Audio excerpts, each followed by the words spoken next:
From the Masters of Cinema collection, fact number 260 is The Sun Shines Bright, directed by John Ford.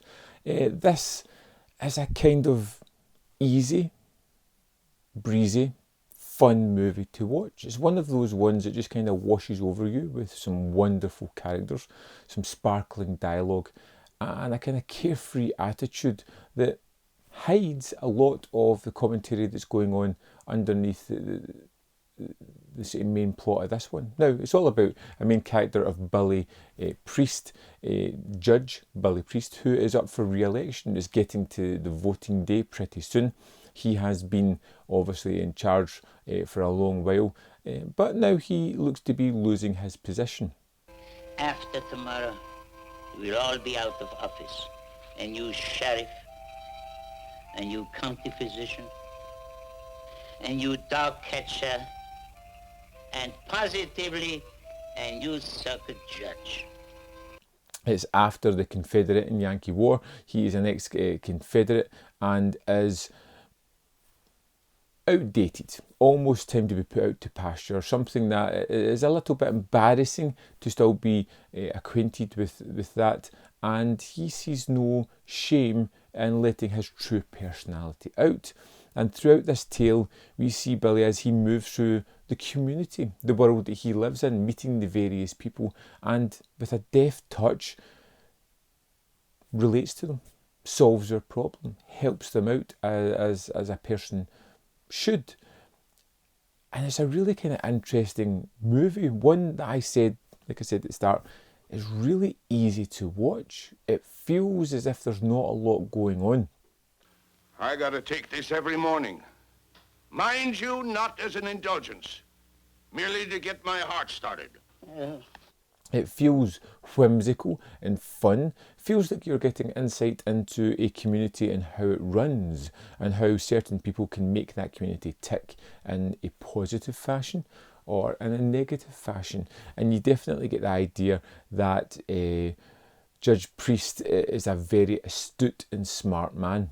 Even though he has a lot of bluster and says a lot of things that could be deemed political in the way his machinations are delivered, he is someone who seems to have a good heart, who seems to have a practical head on his shoulders, and who wants this community to succeed and grow while still being within the place of stature that he has been with for a number of years. No politics tonight, gentlemen, no politics. And you get various stories that come into this one. The driving sort of story is his quest to be re-elected, or his ambivalent nature towards that, as he is often helping people out and refusing to talk politics. Sometimes he gives a sermon on why he should be re-elected, other times he just helps someone and moves on. But you've got a feeling it's always with the bigger picture in mind when it comes to Priest. But you have various other stories. You have the story of a woman who comes into town and passes away in her funeral. You've got the story of a young girl that's been attacked in a lynch mob looking for vengeance. Boys, I want to have a little talk with you. It ain't gonna do you no good, Judge. We come after this boy. Boys, you're all my friends. You get the idea of this group of ex-Confederate soldiers who are now outdated and unwanted within their town, regardless of the fact that they are all prominent members who love this town and love the people. Just because of a decision they made, they're now kind of being ostracised as well, and they're coming to terms with the fact that they are no longer required, needed, or even wanted within this town.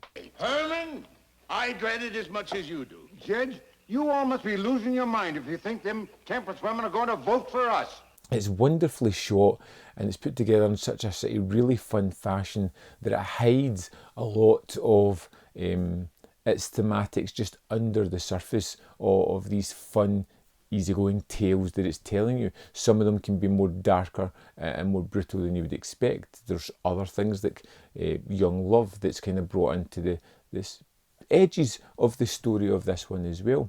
But you really do capture the small town. You really do get a sort of firm handle on where everybody lays, and how, although they've got opposing opinions, they're all a community. They're all rallying towards the main point of making sure that this community works, of making sure that it grows, and that there's no foul elements to really spoil the pot in this one. I was really quite enamoured by The Sun Shines Bright.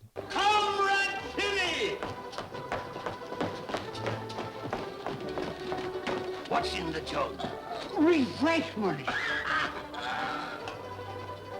From the way it's shot, the way it looks, to its effervescent lead character, to some of the secondary characters that were extremely fun to visit. From the scenarios of things that seem to be set up by our leader, most notably a scene where the Yankee troop who commemorate their win don't seem to have their flag of the United States, in which case Billy donates his for the use of their meeting, but kind of uses it as a way to give a speech towards why they should vote for him.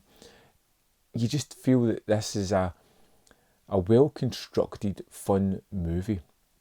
One that I can see myself going back to. And although it has some outdated stereotypical moments and stereotypical character traits, it doesn't detract from the movie as a whole, because it's coming from such a place of positivity and warmth.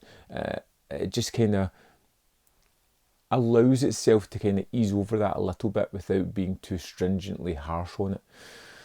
The Sun Shines Bright was an incredibly fun movie. Like I said, John Ford shoots the hell out of this one. The lead performance from Charles Winninger is so fun and playful. The characters are delightful. The situations are wonderful. And yet again, another winner from the Masters of Cinema. I'd love to know your thoughts on The Sun Shines Bright. Let me know in the comment box as always. And if you want to see more of my content, there's more up here. If you want to click that like button just for a brief second, it would do the world of good for me. And if you want to go the extra mile and support this channel, you can join the membership program or the Patreon for as little as 99p a month, which does me the world of good. Thanks for watching, and I'll see you next time on Man v Film.